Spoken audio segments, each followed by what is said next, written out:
And we are back in the building, back with some more boxing.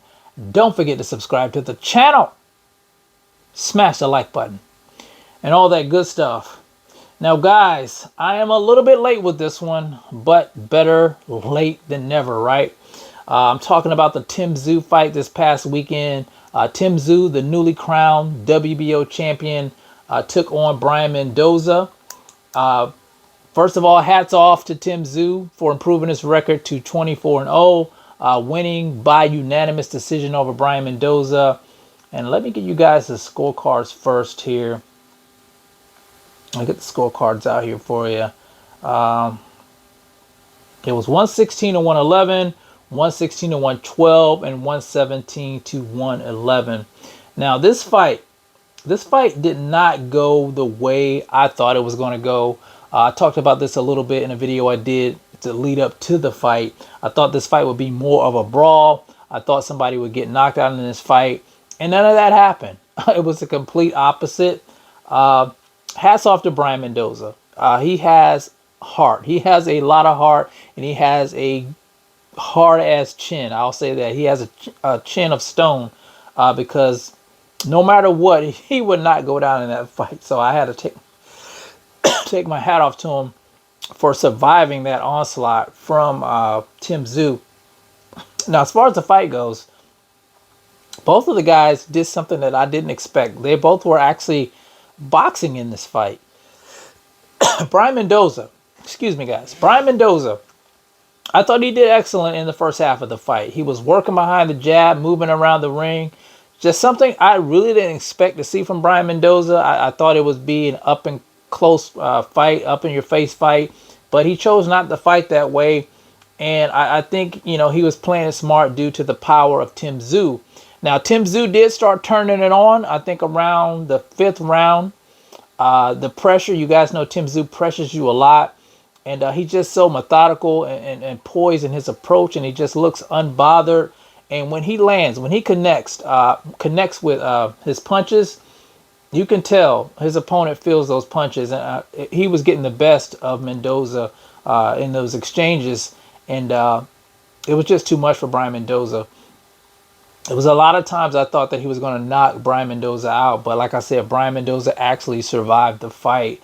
Tszyu boxing a lot, more than I expected him to. Using his jab. He started to use his jab a lot in the second half of the fight. Using a lot of different type of punches, going upstairs, going downstairs, just showing a lot of different looks. So Tszyu is definitely improving as a fighter. And I always talk about how, a fighter that stays active definitely gets sharper, definitely makes improvements. And you can just see him every time he fights, he looks better and better and better.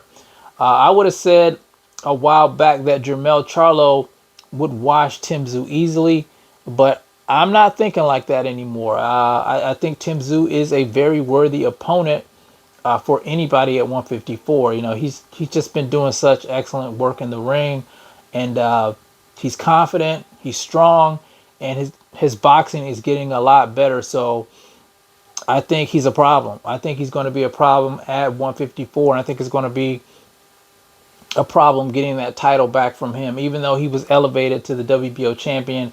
I know a lot of people were wondering whether he was worthy of that. You had a lot of people calling him the email champion, just like Devin Haney when that happened to him. But looking at his performance, I think, he's very worthy of that.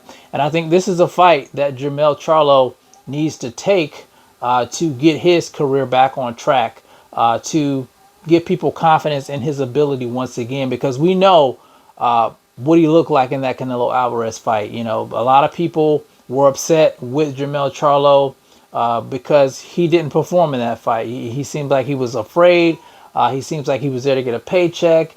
He went into survival mode, and now he says he's going to come back down to 154, hold down his crown. And I think he needs a tough fight. Now, I know his IBF mandatory, he has to face his IBF mandatory. I think it's Bakaram Murtazelev. And I think that's a fight that he should take next. I think he's a Russian guy. I think he's a puncher.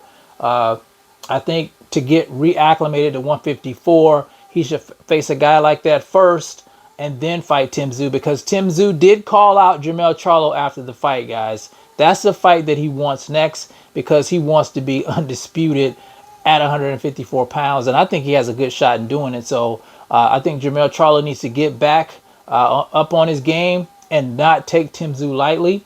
Let me play what he actually said. Tszyu actually said after the fight for you guys.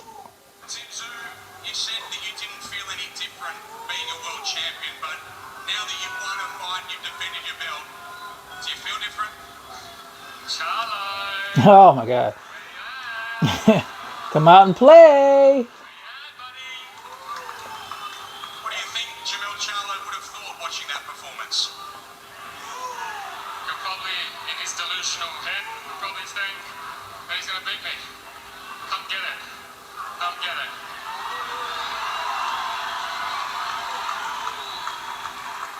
Do you think he will come get it? Yeah, for sure, man. He fought Canelo, man. Best pound-for-pound fighter in the world, you know. And I think now, let's prove he is the best 154, but let's prove it to everyone who is really the king of the division. All right, so you guys heard that there. Tszyu calling out Jermell Charlo. He did give Jermell Charlo his props as well. He said he was the best at 154, but he said, well, let's prove who really is the king of the 154-pound division. And I think this is a fight that Jermell Charlo needs to entertain to get itself back in the good graces of the fans, like I said, after that horrible performance with Canelo Alvarez. But Tszyu, congratulations once again to Tszyu. I think he did an excellent job in the fight. I think he is a force to be reckoned with, and Jermell Charlo can't sleep on him. But anyway, you guys tell me what you think about the fight this past Saturday. What do you think about him calling out Jermell Charlo? Who do you think wins in that fight? You guys let me know how you feel about that in the comments section. It's the CMB. I'll talk to you guys in the next one. And I'm out. Peace.